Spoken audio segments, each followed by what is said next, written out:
तो ज्ञान और वैराग्य नहीं आ सकते। तो यदि हम तीनों को चाहते हैं कि जीवन में भक्ति भी हो जाए, थोड़ी बहुत ज्ञान भी आ जाए और थोड़ा वैराग्य भी आ जाए, तब क्या करना होगा? विश्वास करना होगा। बिना विश्वास के ये तीनों नहीं मिल सकते। मिल सकते हैं तो बताओ। बिना विश्वास के भगवान में कई लोटा जल चढ़ा दो, एक लोटे की तो बात दूरी है। बिना विश्वास के महादेव में कई लोटे जल चढ़ा दो, आपको ना भक्ति मिलेगी, ना आपको ज्ञान मिलेगा, ना आपको वैराग्य आएगा, ना आपकी मनोकामनाएं पूर्ण होंगी। बिना विश्वास के कितने यज्ञ कर लो, कितनी कथाएं सुन लो, कितने दान कर लो, दक्षिणा दे दो, ब्राह्मण भोज करा लो, विश्वास नहीं है तो वो काम होने वाला नहीं। तो कहने का अर्थ है कि विश्वास हो तो भक्ति भी आए जीवन में, ज्ञान भी आए, वैराग्य भी आए, लेकिन विश्वास होना चाहिए।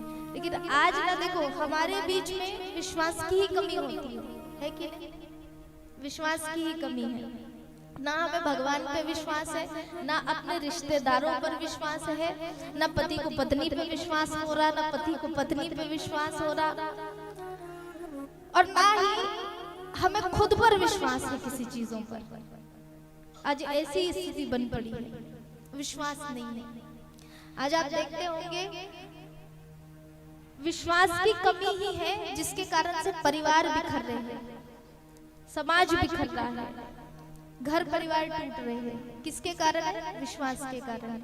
विश्वास नहीं है, रिश्तों में विश्वास नहीं है। विश्वास कब होगा? जब प्रेम होगा। हमारे बीच में प्रेम भी नहीं है। प्रेम भी अब क्या होते जा रहे हैं? कम होते जा रहे हैं। अच्छा, जो आजकल नई नई शादी होती है, बहुत जल्दी शादी टूट जाती है, उसका कारण क्या है? विश्वास नहीं है, प्रेम नहीं है आपस में। और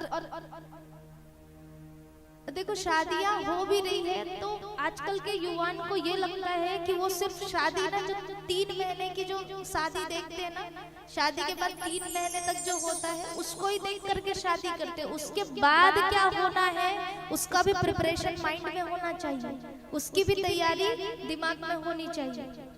शादी केवल 4 दिन का फंक्शन, और 4 दिन के फंक्शन के बाद 3 महीने का सुख नहीं है। उसके आगे आपको क्या करनी है वो तैयारी भी यहाँ होनी चाहिए, तब शादी हो, तब शादी टिके। आजकल क्या होता है, तामझाम चलते 4 दिन तक शादियों में बड़े बड़े कैमरे लगे होते हैं। अच्छा, एक बात और, इन शादियों में ना पहले जो शादी हुआ करती थी ना माताएं, उन शादी को पंडित जी कराया करते थे, महाराज कराया करते थे। हाँ, सिंदूर दान करो, तो तब वो जो दूल्हा है वो सिंदूर दिया करता था, सिंदूर दान करता था। हाँ, मंगलसूत्र पहनाओ बड़े मंत्रों के साथ में, तब मंगलसूत्र पहना है। और आजकल क्या शादियां होती, आप देखें कि नहीं देखें मुझे नहीं पता, पर मैंने यही देखा है। महाराज जी नीचे खड़े हैं और स्टेज में दूल्हा दुल्हन, और दूल्हा दुल्हन के पीछे कैमरे वाले, हाँ भैया, हाँ भैया, सिंदूर डाल, सिंदूर डाल। मंत्र है ही नहीं। अरे पंडित को तो साइड में कर दिया, कैमरे वाले ही आज का पंडित है। कलयुगी पंडित शादी का कैमरे वाला है।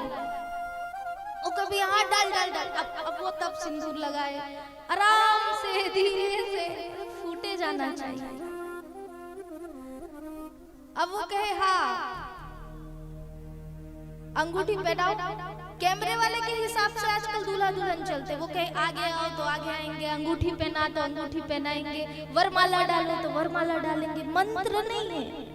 आज कलयुग के पंडित कौन है? ये कैमरे वाले। आजकल शादियों के पंडित ही कैमरे वाले ही बने हैं। पंडित बेचारे साइड में हो जाते हैं। अब बताओ, ऐसे शादियां जहाँ पे मंत्रों का उच्चारण नहीं है, जहाँ पे वेद मंत्र नहीं है, जहाँ पे विधि विधान नहीं है, जहाँ पे नियम नियम नहीं है, वो रिश्ते, वो शादियां कितने दिन तक टिकेंगे आप बताओ? यही कारण भी है कि हमने तामझाम को बढ़ावा दिया।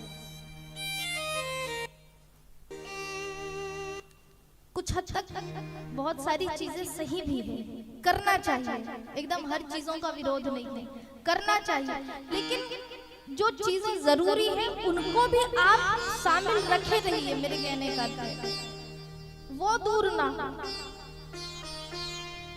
विवाह संस्कार होता है और संस्कार हमेशा वैदिक मंत्रों के साथ ही पूरे किए जाते हैं।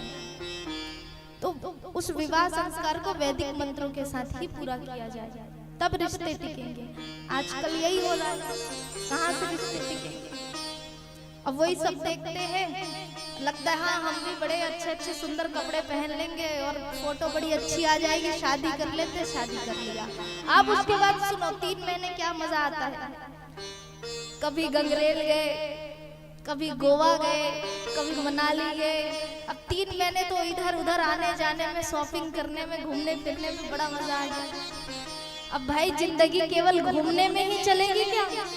जिंदगी केवल घूमने फिरने, खाने पीने, मौज मस्ती में ही निकलेगी क्या? इन सब को करने के लिए पैसे भी तो चाहिए, और जब तक कर्म नहीं करेंगे, जब तक काम नहीं करेंगे तो पैसे आएंगे कैसे? लेकिन आजकल की युवा पीढ़ी यही है कि वो 4 दिन की शादी को देखते और 3 महीने क्या होना है वो देख करके शादियां करते हैं, और फिर 3 महीने हुए उसके बाद जब असली जिंदगी शुरू होती है ना, तब तकरार करते हैं, तब शादी चलती नहीं। तो इसीलिए इस चीज को जानना बहुत जरूरी है कि शादियां कैसे टिके। विश्वास होना चाहिए पति पत्नी के बीच में। एक बहुत सुंदर कहानी है जॉन और मैरी की। जॉन और मैरी, जैसे आपको नाम से समझ आ रहा है कि ये विदेशी ही रहे होंगे, और जॉन और मैरी का प्रेम इतना था, इन दोनों में प्यार इतना था, इनके कोई नहीं थे, कोई सगे संबंधी नहीं थे, दोनों थे, लेकिन आर्थिक रूप से बहुत ज्यादा सक्षम नहीं थे। आर्थिक रूप से बहुत ज्यादा सक्षम नहीं थे, पैसों की कमी रहती थी, और फिर भी उन्होंने 1 वर्ष अपनी शादी को बिता दिया। 1 वर्ष हो गए, कम संसाधन में, कम रुपए पैसों में, कम खर्चों में 1 वर्ष बिता लिया। अब होता है ना, 1 साल बीतने के बाद वर्षगांठ मनाते हैं कि नहीं? शादी की सालगिरह मनाते हैं, मैरिज एनिवर्सरी मनाते हैं।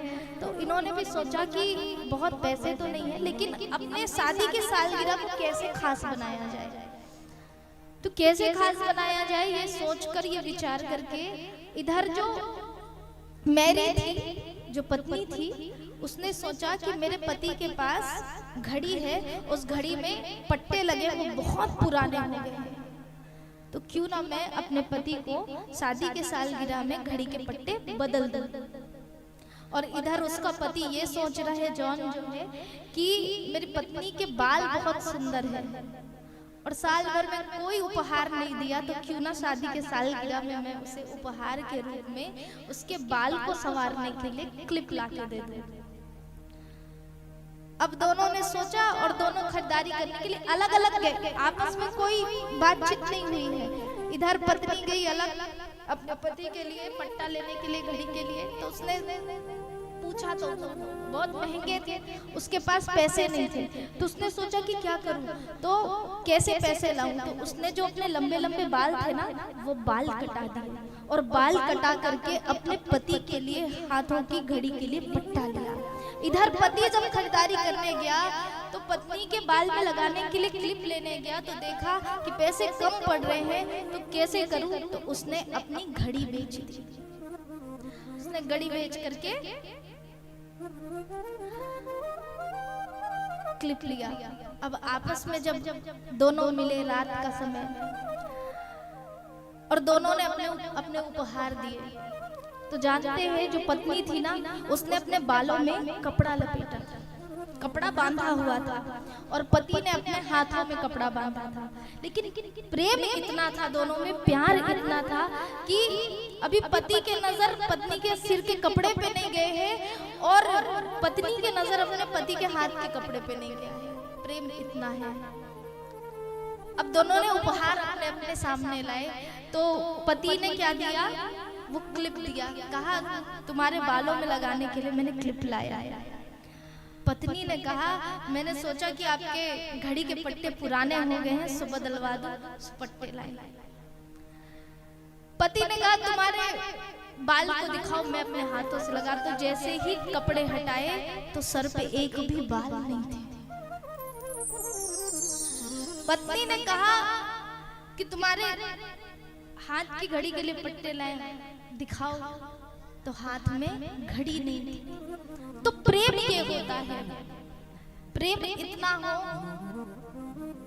कि उस प्रेम में हम अपनों के लिए क्या खो रहे हैं ये वैल्यू ना करें, अपनों के लिए हम क्या दे रहे हैं ये महत्व करें, ये प्रेम होता है। और जब ऐसे प्रेम होते हैं ना, तब रिश्ते टिकते हैं, तब रिश्ते बचते हैं और तब रिश्ते चलते हैं। ऐसा प्रेम होना चाहिए पति पत्नी में। आजकल नई नई शादी होती ना, तो फिर पत्नी सब कुछ होती है, बेचारी माँ एकदम साइड हो जाती है कि नहीं। तो ऐसा भी नहीं होना चाहिए कि देखो, क्योंकि पत्नी भी एक स्त्री है और माँ भी एक स्त्री है कि नहीं? या सास कोई और होती है और बहू कोई और होती है, क्योंकि सास भी कभी बहू थी। कोई नया चीज नहीं आया है, भगवान ने कोई नई लॉन्च नहीं की है। वही माँ बनती है, वही पत्नी बनती है, वही बहू बनती है और वही पहले कभी बेटी बनती है। तो सब चीज तो वही है, कोई चीज नया है नहीं। लेकिन हमारी जो युवा पीढ़ी होती है ना, भाई साहब लोग होते हैं, लोग माँ को भुला देते हैं। और इसलिए बहुत सुंदर कहा भी है किसी ने कि बाहरे जमाने तेरी हद हो गई और बीवी के सामने माँ रद्द हो गई। बाहरे जमाने तेरी हद हो गई। पाल पोस करके जिसने बड़ा किया वो मोहताज हो गई और कल की आई बीवी सरताज हो गई। बीवी हमदर्द और माँ सरदर्द हो गई और बाहरे जमाने तेरी हद हो गई और बीवी के सामने माँ रद्द हो गई। तो देखो, मेरे कहने का मतलब ये नहीं है कि अपनी बीवी को, अपनी पत्नी को वो दर्जा ना दे या उसका सम्मान ना करे। मैं ये बताना चाह रही हूँ कि जो पत्नी है वो कल आपके बच्चे की माँ बनेगी और एक माँ जिसने आपको जन्म दिया है, तो दोनों तो माँ ही है। तो दोनों का बराबर सम्मान होना चाहिए। कहीं पर ये ना हो कि केवल, कई परिवार ऐसे होते हैं ना जहाँ पे जो बेटे होते हैं वो केवल और केवल माँ के इशारों पे चलते हैं, तो वो परिवार भी सही से नहीं चलते। केवल माँ के इशारे से चलोगे, बीवी को महत्व नहीं दोगे तो भी परिवार चलते नहीं। और केवल पत्नी के इशारों पे चलोगे, माँ बाप को भी अगर ध्यान नहीं दोगे तो भी परिवार नहीं चलते। तो मेरे कहने का अर्थ है कि बैलेंस होना चाहिए, तब परिवार जो है चलता है। विश्वास हो, प्रेम हो, तब रिश्ते चलते हैं और ऐसे रिश्ते टिकते हैं और परिवार चलता है। आजकल परिवार टूटने का कारण ये है कि हम अपने परिवार पे ध्यान नहीं देते। देखो, गांव वाले जो होते हैं ना, ध्यान से सुनना, गांव वालों की नजर शहर वालों पे होती है।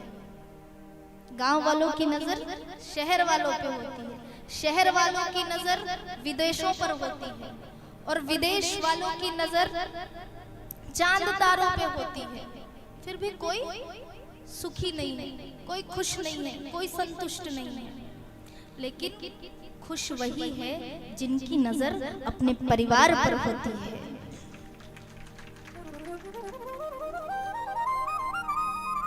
तो अगर चीजों को समझे, जाने, तो समझ पड़ता है